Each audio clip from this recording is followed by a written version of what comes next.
2024-жылдын 8-май күнү Коргоо министринин орун басары, Түштүк Батыш оперативдүү командачылыгынын кол башчысы полковник Алмазбек Карасартов баштаган Ош гарнизонундагы аскер бөлүктөрдүн командирлери жана куралдуу күчтөрдүн ардагерлери Ош шаарындагы улуу ата мекендик согуштун катышуучусу Касымбай Жолдошовду улуу жеңиш майрамы менен куттукташты. Согуш ардагеринин урматына аскердик оркестрдин өздүк курамы жеңиш күнүнө арналган музыкалык чыгармаларды тартуулап, ардагердин көңүлүн көтөрүштү. Bağlap, şuradan gelip müsaadırmat dünyanın için ileride çeşitli rahmet.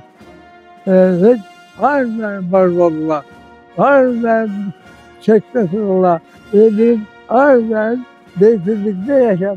İşte Allah Teala nasip olan Allah'a emanet. Allah'a emanet.